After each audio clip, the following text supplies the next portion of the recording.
Hello guys, welcome back to my channel. I am Yukta Yadav and if you are new here, I like to give a brief introduction about myself. I am Yukta and मैंने बहुत सारे government job exams clear किए हैं जिसमें से banking भी रहा है. IBPS PO and IBPS clerk मैंने किए. IBPS क्लर्क के प्री में मेरे 87 मार्क्स ऊपर थे which were around 10 marks more than the cut off and same case with the PO.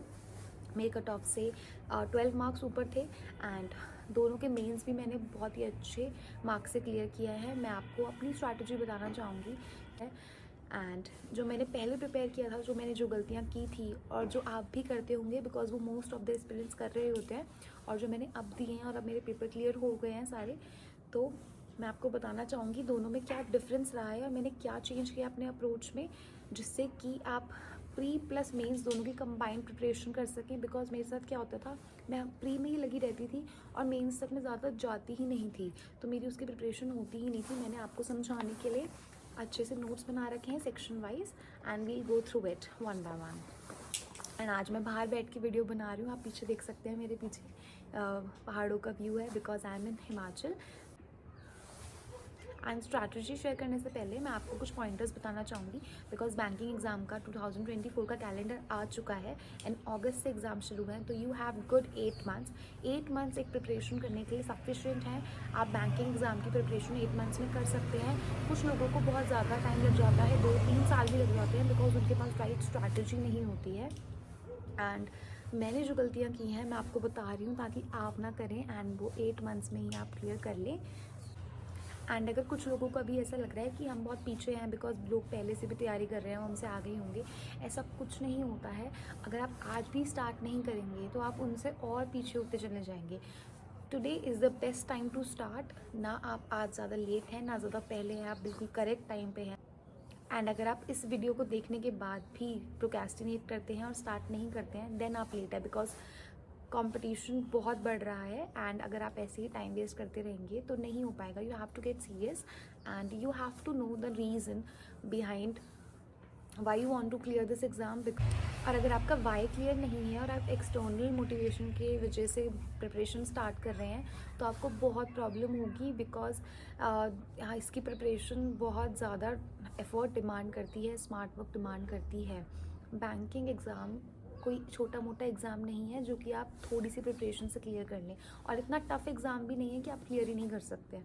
जितने घंटे पढ़ सकते हैं दिन में मैक्सिमम दीजिए. If you are not working then आपको करना ही क्या है पढ़ने के अलावा, आपको सिर्फ पढ़ना ही है. And yes, one more thing, अगर आपने आज से प्रिपरेशन स्टार्ट की है तो फर्स्ट स्टेप इज़ कि आप आज ही एक मॉक लगाएंगे. आप देखेंगे कि आपके उसमें कितने मार्क्स आते हैं ताकि आप थोड़े टाइम बाद जब मॉक लगाएंगे तो आप उससे कंपेयर कर सकें. मॉक लगाने से कभी घबराना नहीं है. मॉक आपका सिर्फ और सिर्फ असेसमेंट के लिए है. और अभी हमें भी पता है कि आपने पढ़ा नहीं रखा और आपको भी पता है कि अभी आपने सिलेबस स्टार्ट नहीं किया है. सो उसको आप दिल पे नहीं लेंगे कि इतने कम आ रहे हैं, मेरे तो 30s में आ रहे हैं, सपोज 40s में आ रहे हैं और कट ऑफ तो इतनी जाती है. कट ऑफ जाती है और आप वहाँ तक पहुँच जाएंगे, ईजिली पहुँच जाएंगे. बिलीव मी, मेरे भी जब मैंने फर्स्ट मॉक दिया था मेरे भी बहुत कम मार्क्स आते थे. मेरे कट ऑफ से इतने कम मार्क्स आते थे और मेरी परसेंटाइल तो आप पूछिए मत, 60s एंड 70s में आती थी. मेरे से हो गया तो आपसे तो आराम से हो जाएगा. आप इजीली कर लेंगे. आज आप एक सिर्फ मॉक लगाएंगे. अगर आपको नहीं आता है कुछ क्वेश्चन स्किप करिए, आगे बढ़िए. देखिए एक बार कि आपको 60 मिनट्स में जो 100 क्वेश्चंस करने हैं और वो जो स्पीड का है वो आप एक बार सिर्फ आइडिया लीजिए, ठीक है. Yes, let's start with the strategy. Firstly हम प्रीलिम्स के बारे में डिस्कस कर रहे हैं. प्रीलिम्स में रीजनिंग आता है, मैथ्स आता है एंड इंग्लिश आता है. रीजनिंग आपका 35 मार्क्स का आएगा एंड 35 ही क्वेश्चन होंगे. Same goes with maths. And English में 30 मार्क्स का आता है एंड 30 ही क्वेश्चन होते हैं. सबसे पहले ये पॉइंटर्स हैं जो मैंने आपको बताए थे, इसको एक बार दोबारा मैं आपको बताना चाहूँगी. On the first day give an mock test. आपको पहले दिन, जैसे आपने आज स्टार्ट किया है तो आज ही आपको एक मॉक लगा के देखना है. आपको ये नहीं सोचना है कि मैंने तो प्रिपरेशन स्टार्ट ही नहीं करी, मेरा सिलेबस ही कंप्लीट नहीं है, मार्क्स कम आएंगे. मार्क्स कम आएंगे and there is no issue with that. हम यहाँ पे आगे बढ़ने के लिए और ग्रोथ के लिए ही हैं. अगर आप मॉक लगाएंगे आज तो आपको फिर भी अपना लेवल पता चलेगा कि मैं अभी यहाँ पे हूँ और मुझे यहाँ तक पहुँचना है. तो आप पहले दिन एक मॉक लगाएंगे. आप अपने कॉन्फिडेंस को इस मॉक के मार्क्स से अलाइन नहीं करेंगे और अपने कॉन्फिडेंस कम नहीं करेंगे. Get your syllabus print out and tick the topics as you cover them. सबसे इम्पॉर्टेंट, आपको कुछ भी कहीं से भी नहीं पढ़ना है, आप अपने सिलेबस का प्रिंट आउट लीजिए एंड जहाँ पे भी आप पढ़ते हैं अपनी टेबल पे, डेस्क पे उसको पेस्ट कर लीजिए, और जैसे जैसे आपका टॉपिक होता जाए आप उनको टिक मार्क करती जाइए, ठीक है। इससे आपको क्लैरिटी रहेगी कि आपने कौन कौन से टॉपिक्स कवर कर लिए हैं। एंड देन जब आपका सिलेबस कंप्लीट हो जाएगा तो आपको मैक्सिमम जो टाइम लगने वाला है रीजनिंग में 10 to 15 डेज लगेंगे कंप्लीट करने में। आप कहाँ से कंप्लीट कर सकते हैं, आप अंकुश सर की वीडियोस देख सकते हैं। आप जाइएगा रीजनिंग में जो आपने टॉपिक्स सिलेबस से निकाले हैं, आप यूट्यूब पे सिंपली टाइप करेंगे तो आपको अंकुश सर की वीडियोस मिल जाएंगी। मैंने वहाँ से प्रिपरेशन की थी and trust me, he is a good teacher, वो आपको अच्छा ही पढ़ाते हैं। देन आप इंग्लिश ग्रामर कवर करेंगे। इंग्लिश ग्रामर आप किसी बुक से भी कर सकते हैं, इनको यूट्यूब चैनल भी फॉलो कर सकते हैं। एंड क्वांट को कवर करने में आपको टाइम लग जाएगा, it can take 1 to 2 months depending upon कि आपकी मैथ्स कैसी है और आप कितना बेसिक पहले से क्लियर है आपका। पहले आप ये काम करेंगे एंड मैं बिलीव करती हूँ कि इस काम में आपको एवरेज लेके चलते हैं 1.5 महीना लग जाएगा and there is no issue with that. 1.5 महीना आप इस चीज़ को दीजिए। उसके बाद जब साथ साथ में आप एक चीज़ करेंगे वो है इंग्लिश के लिए, प्रीलिम्स के लिए है ये, आज से ही स्टार्ट रीडिंग न्यूज़पेपर। और न्यूज़पेपर में भी सब लोग बोलते हैं कि आप कोई भी कॉमिक पढ़ लीजिए या कुछ भी पढ़ लीजिए। मैं आपको साफ सीधी बात बताती हूँ कि अगर आप कहीं से भी नॉवेल्स पढ़ेंगे या कॉमिक्स पढ़ेंगे, आपकी रीडिंग हैबिट इतनी अच्छी नहीं होगी। Start with the newspaper. एकदम से हिंदू का एडिटोरियल नहीं होता है, नो इशू विद दैट। आप इंडियन एक्सप्रेस से शुरू करिए। आप कोई भी ऐसा न्यूज़पेपर उठाइए जिसमें थोड़ा सा इजी लैंग्वेज में लिखा हो, लेकिन न्यूज़पेपर ही उठाना है पहले।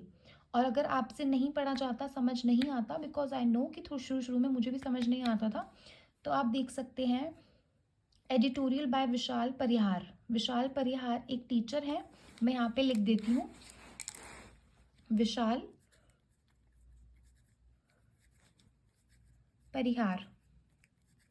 विशाल परिहार सर हैं, आप ये एडिटोरियल कराते हैं एंड आप इनसे एडिटोरियल एक बार 10 डेज के लिए देखिए इनकी वीडियोस एंड देन उसके साथ साथ पहले उनसे देख लीजिए एंड उसके बाद एडिटोरियल को पढ़िए एंड आफ्टर 10 डेज आपकी हैबिट फॉर्म हो जाएगी। आप देखिएगा कि आप बिना सर की हेल्प के ही एडिटोरियल पढ़ भी लेंगे और आपको समझ भी आएगा। देन आपको करना है 120 rules of grammar bye Nimisha ma'am. आपको ये 120 रूल्स ऑफ ग्रामर करने ही हैं बिकॉज ये इतने इम्पॉर्टेंट और क्रिस्प हैं, बिल्कुल वही कॉन्सेप्ट्स हैं इन 120 रूल्स में जो कि एरर डिटेक्शन में और हर जगह आपको हेल्प करते ही हैं। आपके एरर डिटेक्शन इससे पूरे सॉल्व हो जाएंगे। डू 1 एरर डिटेक्शन वीडियो और solve 20 to 30 error detection daily. आप या तो एरर डिटेक्शन की वीडियो देखेंगे रोज़ एक, और उसमें जो भी कॉन्सेप्ट्स आते हैं आप उनको लिखेंगे, ठीक है। या फिर आपने कोई बुक ली हुई है, टेक्स्ट बुक की आती है, टेक्स्ट बुक की आती है, या फिर कहीं और प्लेटफॉर्म की जहाँ पे एरर डिटेक्शन है, आप वहाँ से 20 to 30 रोज सॉल्व करेंगे और उनके कॉन्सेप्ट्स को लिखेंगे। मेंस के लिए अभी 8 मंथ्स है, तो अभी हम थोड़ा सा प्री और मेंस को दोनों को साथ में लेके चलेंगे, बट मेंस पे थोड़ा सा कम फोकस करेंगे बिकॉज प्री निकलना भी तो ज़रूरी है मेंस करने के लिए। जब हमारे 3 to 4 मंथ्स हो जाएंगे देन हम स्टार्ट करेंगे मेंस, और उसके बाद भी हमारे पास मेंस करने के लिए 4 to 5 मंथ्स होंगे। तब तक हम मेंस के लिए सिर्फ इतना करेंगे एंड इतना ट्रस्ट में काफ़ी होगा। बच्चे इतना भी नहीं करते हैं। अगर आप ये कर रहे हैं दैट मीन्स कि आप 80 to 90% स्टूडेंट से ऑलरेडी आगे हो जाएंगे। आपको एक मेंस लेवल कॉम्प्रिहेंशन करना है ट्वाइस अ वीक। आप यूट्यूब पे भी सर्च कर सकते हैं या फिर प्रैक्टिस मॉक पे जाएंगे तो वहाँ पे क्विजेज़ मिलती हैं। अड्डा 24/7 में क्विजेज़ मिलती हैं, वहाँ पे आपको मिल जाएंगे।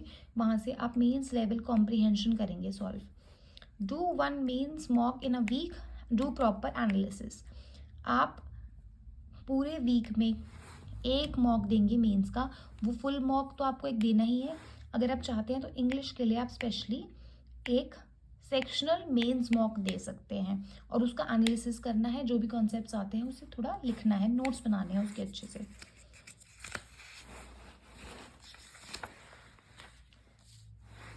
नेक्स्ट आते हैं हम रीजनिंग पे। रीजनिंग में जो मेजर पार्ट कवर करता है वो है आपका सिटिंग अरेंजमेंट एंड पजल्स। ये आपका मोर देन 70% मैं कहूँगी कि इसी से आता है, और कभी कभी तो 85 to 90% इसी से ही आ जाता है। एंड मिसलेनियस जो कि आपका 30% मान के चलते हैं, आपको टाइम जो लाना है, जो आपका टारगेट है फाइनल एग्जाम में, वो है आपका एक पजल 2 से 3 मिनट में हो जानी चाहिए। बिकॉज आपका 20 मिनट्स में आपको करना होता है रीजनिंग कंप्लीट, एंड 4 से 5 पजल आ जाती हैं। 25 मार्क्स की स्ट्रेट पजल्स आ जाती हैं एंड 10 मार्क्स का मिसलेनियस आता है। तो आप अगर 2-3 मिनट में एक पजल सॉल्व करेंगे और उससे रिलेटेड फिर 5 क्वेश्चंस भी लगाने हैं, राइट, तो आपकी इतनी स्पीड आ ही जाएगी। तो आपको इतनी स्पीड लानी ही है, और ये मुश्किल है मुझे पता है, इसके लिए प्रैक्टिस लगती है, बट ये बिल्कुल भी नामुमकिन नहीं है। बिकॉज रीजनिंग सब बच्चों की अच्छी होती है, जो भी बैंकिंग की प्रिपरेशन कर रहे होते हैं, या तो उनका कंसर्न क्वांट होता है या फिर इंग्लिश होता है, रीजनिंग सब कर लेते हैं। तो आपको कैसे स्टार्ट करना है कि आपकी पजल की जो स्पीड है वो यहाँ तक पहुँचे। आपको 10 पजल्स रोज़ लगानी है। और कहाँ से लगाएंगे? 100 puzzle series by Ankush Lamba sir, आप वो फॉलो करिए इनिशियली, बिकॉज आप बिल्कुल ही बिगनर हैं अगर, तो आप यहाँ से पजल्स उठाइए एंड सॉल्व करिए। या फिर डेली टू डू लिस्ट आती हैं, वो सॉल्व कीजिए जिसमें पजल्स होती हैं। लेकिन आपको पहले पहले वीडियो से करना मैं प्रेफर करूँगी कि आप पहले वीडियो ऑन कर दीजिए, पजल आएगी आपके सामने, आप वहाँ पे रुकिए, वीडियो को पॉज कर दीजिए, उसे सॉल्व करने की कोशिश कीजिए। आपसे जितनी बनती है वेरी गुड, अगर नहीं बनती है तो आप वीडियो चला के देख सकते हैं कि सर कौन सी स्ट्रैटेजी यूज़ कर रहे हैं। बिकॉज पजल सॉल्व करने के लिए भी स्ट्रैटेजीज होती है। ऐसे नहीं है कि आप बिल्कुल ही बैठ जाएंगे लेमैन, वो भी कर लेंगे, लेकिन उसको करने में फिर ना 5-7-10 मिनट लग जाएंगे। प्री लेवल की पजल के लिए आप अफोर्ड नहीं कर सकते 3 मिनट से ज़्यादा पेपर में। देन आपका आता है मिसलेनियस सेक्शन। मिसलेनियस में से आपको 10 लॉग्स रोज करने हैं, 5 अल्फ़ाबेट सीरीज रोज करने हैं, 5 ब्लड रिलेशन रोज करने हैं, 5 डायरेक्शन रोज करने हैं। इनको आप स्किप नहीं कर सकते हैं। देन आपको ट्रिक्स सीखनी है कुछ कुछ। जब आप ये वीडियोस देखेंगे अंकुश लांबा सर की, तो इनकी ट्रिक्स होंगी पजल सॉल्व करने की। जैसे कि एक है थ्रेड मेथड, जो बच्चे तैयारी कर रहे हैं, पहले से एक्सपीरियंस है, या फिर जिन्होंने क्लियर किया उन्हें पता है कि थ्रेड मेथड कितना ज़्यादा ईजी कर देता है पजल को। ये ऐसे होता है जैसे अगर आपको सर्कल में बिठाने हैं, सिटिंग अरेंजमेंट है, सर्कल में बिठाने हैं, तो आप सर्कल को खोल के देखेंगे तो वो थ्रेड बन जाएगा, और फिर आप उसमें बिठाएंगे। मतलब आप हर पजल को बेसिक लाइन पे लाइन पजल करके ही सॉल्व कर सकते हैं थ्रेड मेथड से। इसको आप ज़रूर सीखिएगा, एंड इनिशियली आपको लगेगा कि इससे ज़्यादा टाइम लग रहा है, लगेगा वो, बिकॉज इस वाली मेथड के साथ एक लर्निंग कर्व है विथ टाइम। ये आपका जो टाइम है वो बहुत रिड्यूस कर देगा। मेंस के लिए आप क्या करेंगे, एक मेंस लेवल पजल आप ऑल्टरनेट डेज पर लगाएंगे। शुरू शुरू में आपको बहुत टाइम लगेगा, एक पजल सॉल्व करते टाइम आपको 1 घंटा भी लग सकता है कि आपसे हो ही नहीं रही है, बट उससे आपको अपना कॉन्फिडेंस कम नहीं करना, किसी से भी नहीं होती है पजल सॉल्व। कोई कोई पजल मेंस की ऐसी होती है कि आप उसमें बैठे ही रहेंगे लेकिन वो सॉल्व ही नहीं होगी, पेपर में भी उसको स्किप ही करना होता है। एंड ताकि आप ये डिसीजन बना पाए कि कौन सी पजल सॉल्व होनी है पेपर में, कौन सी नहीं होनी है, इसके लिए आपको उसको पूरा टाइम देना है पहले। ये टाइम बहुत रिड्यूस हो जाएगा। मेंस की पजल आपकी 10 मिनट के अंदर बन जाएगी, बन जानी चाहिए। Do sectional quiz. Sectional quiz रोज देनी है रीजनिंग की, इंग्लिश की भी एंड क्वांट की भी। तो इसको तो आप बिल्कुल स्किप नहीं करेंगे। सेक्शनल जो क्विज होती हैं ये आपकी स्पीड बढ़ाने में सबसे ज़्यादा बेनिफिशियल होती हैं। आपकी स्पीड जो एक्चुअली बढ़ेगी वो इसी से बढ़ेगी जब आप सेक्शनल क्विज देंगे। Okay, let's start with quant now. सबसे मेजर कंसर्न जो रहता है काफ़ी बच्चों का, मेरे लिए भी यही कंसर्न था, बिकॉज इंग्लिश तो मैं कर लेती थी, इंग्लिश में मेरे 28-29 आ जाते थे आउट ऑफ 30, एंड मेंस में भी रीजनिंग सबका ही अच्छा होता है, मेरा भी अच्छा ही था, ठीक ठाक था। मेरे भी उसमें जो एवरेज मार्किंग सब लाते हैं उतने आराम से आते थे। जो मेरा कंसर्न था वो था क्वांट। और ऐसा नहीं है कि मेरी क्वांट बहुत वीक है या बहुत अच्छी है, I was average in quant, but मुझे इनिशियली डर लगता था। मैंने उस जगह को ओवरकम किया स्ट्रैटेजी फॉलो करके। मैं आपको ये नहीं कहूँगी कि अर्थमेटिक पूरा छोड़ दो, स्पीड मैथ्स के भरोसे आप प्रीलिम्स में चले जाओ, हो जाएगा मे बी आप प्रीलिम्स की कट ऑफ निकाल लेंगे बिना इसके। बट जो DIs आती हैं आप उनको कैसे सॉल्व करेंगे जब तक आपको परसेंटेज की या फिर रेशियो प्रोपोर्शन की नॉलेज, एवरेज की, इनकी इन चैप्टर्स की अगर आपको नॉलेज नहीं होगी तो आप DI कैसे सॉल्व करेंगे पेपर में। और DI एक मेजर पार्ट है, आपकी 2 DI तो आनी ही है प्रीलिम्स में भी एंड मेंस में भी। DI का बहुत बड़ा रोल है। सबसे पहले आप क्या करेंगे, आप इम्पॉर्टेंट चैप्टर्स हैं जो अर्थमेटिक के, बहुत सारा सिलेबस है, आप उनमें से मैं आपको ये 6 चैप्टर्स बता रही हूँ, ये आप कवर करेंगे सबसे पहले। परसेंटेज के साथ ही आपका हो जाएगा ratio proportion, time and work, SICI, profit loss and average. ये 6 टॉपिक्स आपको करने ही हैं, बिकॉज इससे आपकी DI भी सॉल्व होनी है, आप स्किप नहीं करेंगे। और चैप्टर तो आप इनिशियली जब एक बार गो थ्रू कर रहे हैं सिलेबस से, तो चैप्टर तो आप कोई भी नहीं छोड़ेंगे। कुछ लोग प्रोबेबिलिटी छोड़ देते हैं कि उससे 1-2 मार्क्स का ही बनना है प्रीलिम्स में, लेकिन आप एक बार जब गो थ्रू कर ही रहे हैं, आप 1.5-2 महीना दे रहे हैं ना सिलेबस कंप्लीट करने के लिए, तो आप प्रोबेबिलिटी क्यों छोड़ रहे हैं, आप उसको भी कर लीजिए। बाद में जब आप मॉक देने लगेंगे, आपको थोड़ा और आइडिया होगा कि नहीं, मुझसे प्रोबेबिलिटी के क्वेश्चन ना पढ़ने के बाद भी नहीं बन रहे, तो आप तब उस टॉपिक को छोड़ दीजिएगा बेशक। सबसे ज़्यादा फोकस आप करेंगे स्पीड मैथ्स पर। आपको लर्न करनी है टेबल्स टिल 20, आपको स्क्वायर्स लर्न करने हैं 40 तक। आपको ये सीखना है कि स्क्वायर्स कैसे कैलकुलेट करते हैं। अगर आप लिखेंगे how to calculate squares until, अगर आप सर्च करेंगे हाउ टू कैलकुलेट स्क्वायर्स, आपको आशीष अरोड़ा सर की वीडियोस मिल जाएंगी कि 50 तक कैसे करते हैं, 100 तक कैसे करते हैं, आपको वो सीखना है। क्यूब्स लर्न करने हैं 25 तक। ये चीज़ें बिल्कुल बाय हार्ट होनी चाहिए। ऐसा नहीं होना चाहिए कि आप टेबल्स में और इन चीज़ों में चूक कर रहे हैं। अगर आप इनमें चूक करेंगे तो आपसे स्पीड मैथ के क्वेश्चंस बनेंगे ही नहीं। ये बहुत इंपॉर्टेंट रोल प्ले करता है। बच्चों को लगता है कि ये तो ईजी है, हम स्क्वायर तुरंत निकाल लेंगे, है ना। आपको 40 तक तो याद ही होनी चाहिए, उसके ऊपर के निकालने हैं बस। एंड मैं आपको एक स्ट्रैटेजी बताती हूँ, मुझे भी ये याद थे, बट मैं इनको रोज़ लिखती थी मैं। जैसे मैं पढ़ने बैठी सपोज, तो मैं सबसे पहले फटाफट, आपको 5 मिनट लगने हैं, बिकॉज आपको लर्न तो होता ही है और आपको लगता है कि आपको लर्न है, बट उस टाइम पे ना वो क्लिक नहीं करता। जैसे कोई सीरीज़ है या कुछ है तो आपको एकदम से क्लिक नहीं करता। आपको सबसे पहले पढ़ने बैठना है, रफ नोटबुक ले लेनी है, उसमें 20 तक टेबल लिख दो, स्क्वायर लिख दो, क्यूब लिख दो। ये मैं रोज़ करती थी, रोज़, जब तक मेरा सिलेक्शन नहीं हुआ था, पेपर नहीं हुआ था, मैं रोज़ करती थी ये। मैंने ये 7 से 8 महीने रोज़ किया है कि मैं रोज़ जाके सबसे पहले नोटबुक में ये लिख रही हूँ। और उसके बाद मैं तो 40 से लेके 60 तक पहुँच गई थी। मैं 60 तक स्क्वायर्स लिखती थी रोज़, और मुझे याद थे पूरे। और ये 25 में बोल रही हूँ आपको, मुझे क्यूब्स भी 40 तक याद थे। टेबल्स तो मुझे 35 तक याद हो गई थी, बिकॉज मैं रोज़ लिखती थी। उसके बाद आपको क्या करना है, रोज़ 10 सिंप्लीफिकेशन सॉल्व करने हैं, 10 अप्रॉक्सीमेशन सॉल्व करने हैं, 10 रॉन्ग नंबर सीरीज सॉल्व करनी है, 10 नंबर सीरीज सॉल्व करनी है, और एक सेक्शनल मॉक देना है रोज़। मेंस के लिए आप क्या करेंगे, आप 1 या 2 क्वेश्चन ऑल्टरनेट डेज पे लगाएंगे। एक दिन आपने जैसे रीजनिंग का आपने लगाया मेंस लेवल पजल, तो नेक्स्ट डे आप क्वांट का लगाएंगे, देन आपने रीजनिंग का लगाया, देन आपने क्वांट का लगाया, और संडे को आपने एक पूरा मेंस का मॉक दे दिया जिसमें इंग्लिश भी कवर हो गया आपका। और DIs आपको रोज़ करनी है। पहले आप स्टार्ट करना प्रीलिम्स लेवल DI से। DI होता है डाटा इंटरप्रिटेशन, जिन लोगों को नहीं पता है। DI आपके प्रीलिम्स में 2 आनी ही आनी है, मतलब 10 मार्क्स की आपकी DI आती है, ठीक है। एंड उसके बाद आपका स्पीड मैथ्स आ जाता है 15 मार्क्स का, अगर क्लर्क का पेपर है। अगर PO है तो 10 का आ जाता है, एंड बाकी की मार्क्स के आपका अर्थमेटिक आता है। तो आपको रोज़ डाटा इंटरप्रिटेशन करना ही करना है।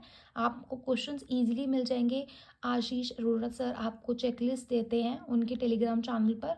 आप एक चेकलिस्ट उठाइए, आप सोचेंगे, और अब आप बोलेंगे कि आपने इतना सब कुछ बता तो दिया करने के लिए, ये 10-10-10 करने हैं, आपने पजल्स भी बता दी और आपने ये भी बता दी DIs, ये हम सब करेंगे कहाँ से।